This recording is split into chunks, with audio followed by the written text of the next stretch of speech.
And we welcome now to the EIB network, Liz Cheney. This is, I don't know, second, third time you've been with us, but this is momentous. Liz, your life Rush, is... how are you? I'm fine. Your life is going to change dramatically. You are running for the United States Senate. Now, I hate to do this. I have to... It's hardly ever that I admit ignorance, but I have been really off the grid this weekend. And so some of my questions you may have answered countless times. I apologize. Well, good for you for being off the grid. I always advise You know, it is kind of sweet. It is kind of refreshing. And I didn't get back in touch, I think, until Sunday afternoon. What is primary reason you're doing this? I mean, this is not something you have to do. It's obviously a passion. What do you hope to accomplish if you win? You know, I'm in the race, Rush, because I'm very concerned, deeply concerned about what's happening in Washington and what it means for the state of Wyoming. You know, when you look across the board at the encroachment of the federal government into every aspect of our lives, whether it is, you know, the massive debt, $17 trillion and growing, whether it's the Environmental Protection Agency and the complete war on coal, war on fossil fuels, the EPA's attack on our ag industries. You know, this president, I believe, is, you know, the most radical man who's ever inhabited the Oval Office. And I think that we've gotten to a point in the country where, you know, it's a moment where we all have to decide, are we going to continue, you know, business as usual in Washington? Are we going to go along to get along here? Or are we going to stand and fight? Are we going to say no more? You know, are we going to say it's not obstructionism? Now, when you say this president's policies, it's patriotism. When you say go along to get along, are you talking about the Republicans in Washington? I think that, you know, you have had some in Washington who have not taken the approach that we've got to stand and fight. They've sort of taken the approach of business as usual. You know, let's continue to work through kind of the seniority system, and let's continue to look for ways that we can compromise. And I put compromise in quotes because everybody believes in compromise for the good of the nation. But you come to a point where compromise is capitulation. And, you know, here in Wyoming, one of the things that people feel very proud of is the Code of the West. And the very last line of the Code of the West is know when to draw the line. And I think we've gotten to the point where we've got to draw the line. We've got to say, look, compromising with this president's radical agenda is only going to result in a loss of the freedoms and the values and the very nature of the nation that we all love so much. When you look at Washington and look at the current crop, let's keep it to the Senate since that's where your hopeful next stop is. There's a lot of that. There are a lot of Republicans, at least it appears, who have chosen the route of compromising with the Democrats or with the president because it's the path of least resistance or because they think that's what the American people really want.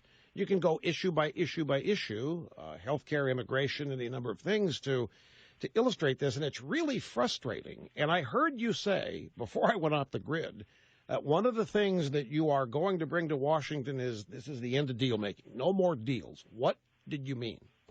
You know, I think the problem is when you're dealing with opponents like those we have today, this president, his liberal allies in Congress, that, you know, compromise for the sake of compromise with them leads us to the place we find ourselves today, where we've got Obamacare, where the president is really trying to kill the coal industry, where the president's trying to raise taxes. He is raising taxes on everybody, where he's trying to nationalize a sixth of the economy with Obamacare. And, you know, you have to be able to say, all right, look, I'll go this far and no farther. And as a conservative, as a Republican, I mean, you know, you know better than most, Rush, that when you stand up and you take a stand and you take the fight to the president, you're going to get attacked and criticized. And most people, I suppose, you know, don't like that. It's not pleasant.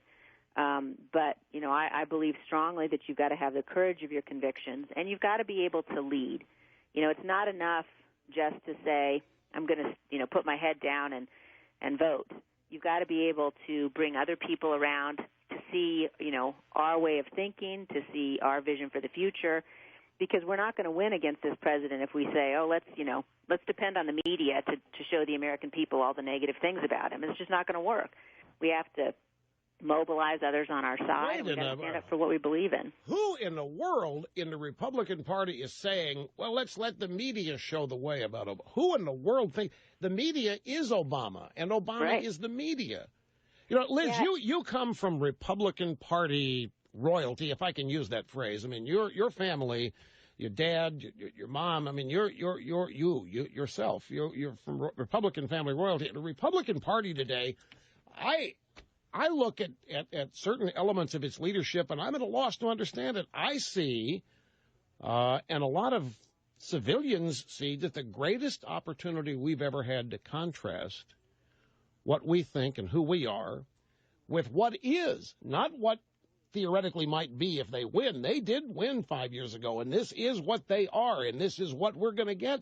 And too many Republicans seem, at least on the outside, to simply caved to this, to have decided there's no point and nothing to be gained in opposing any of it. And I just can't understand it. I look at Washington today and feel as distant from it as I ever have. Yeah. No, listen, I mean, I would say, first of all, I'm a proud constitutional conservative. And I too, am very worried. I share your concerns, Rush, about our party. I share your concerns. You know, when I hear leaders of the Republican Party saying we need to move to the left, we need to moderate, that is a recipe for disaster. What we need are people who can stand up and explain why we believe what we believe, why we believe in a limited government and low taxes and a strong national defense, and why, we believe in the free enterprise system because it's raised more people out of poverty than any system that's ever existed. It's the only system that's going to create opportunity for all. We believe fundamentally in the Constitution and its inviolability, and we'll fight to defend, Second Amendment rights and freedom of speech and freedom of religion and all of those things that are under assault from this president. So I think the Republican Party today has got a lot of very big problems. And I think you've got a lot of people out there who completely understandably are more willing to identify themselves as conservatives than as Republicans. And, it just seems to me that the path forward here is electing strong constitutional conservatives who are going to be faithful to the Constitution and who are going to remember every single day that they work for the people who elected them, not people who are going to go back to Washington and try to figure out how they can, make the leadership in Washington happy with their votes and, how they can sort of not make waves and not rock the boat. The situation is simply too grave for us not to stand and fight this fight. If we care about the future, if we care about our kids, if we care about our freedom, we will fight the fight. We'll fight it here and now. How did it happen? I mean, I must be honest and say I'm shocked, particularly at the Senate, since that's where you're headed. I'm shocked at much of what I hear from not just the Senate leadership, but from many Republicans in the Senate. I don't understand what's happened in 5 years. I don't, and maybe it's been happening slowly and surely in ways that we haven't seen. But I literally, I know what has happened. I mean, I know that, as you say, there might be fear of being called out. There might be fear of being called a racist, sexist bigot. There might be fear of the White House coming after you, fear of being primary, fear of whatever. But I have never seen the Republican Party this informed by it, this inspired, motivated by fear. I'm searching. As people ask me, what has happened? I don't know if it's the consultants advising candidates that are telling them this is what you have to do to win the independents. I don't know if it's consultants telling candidates, look, now, I know that there's a war on conservatives in Washington everywhere, Republican Party, Democrat Party, and you're up against that, by the way, doing what you're doing. But it is a mind-boggling thing when you stop and think of all Democrat administrations to compromise with and agree with this one. This is the least likely for any of this to happen. So people are scratching their heads. It doesn't make sense to them. And this gives birth and gives rise to all these mindless conspiracy theories when there doesn't appear to be a rational explanation why the president has no opposition, essentially, in Washington. I think there's a couple things going on, Rush. I think, first of all, It just happens way too often that when people get back to Washington, they want to be liked by everybody else in Washington. They want to be praised by people in Washington. It becomes sort of a club, and you want to be in the club. That certainly isn't something that compels me or drives me at all. And I think, secondly, the president is a formidable communicator. And too many Republicans look at his skills and his talent, and they say, we just simply can't compete. And so they cede the playing field. Or they tell themselves, we're going to compete in another way. We're just going to work really hard in another way, but we're not going to fight the fight with him because, my gosh, we might get bloodied. And I think that the future of the nation, the future of the state of Wyoming is simply too important for that. And I certainly, came to the conclusion that I could not sit by the sidelines any longer in the face of the threats, to the very principles on which our nation was founded. By the way, Mike Enzi, current seat holder, is, I think, a friend of your father's. They fish together. How's that going down between your family and the Enzis? I have a lot of respect for Mike. I'm not sure. I think they may have fished together once.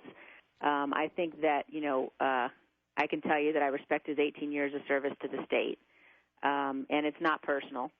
This is very much about policy and substance in the future.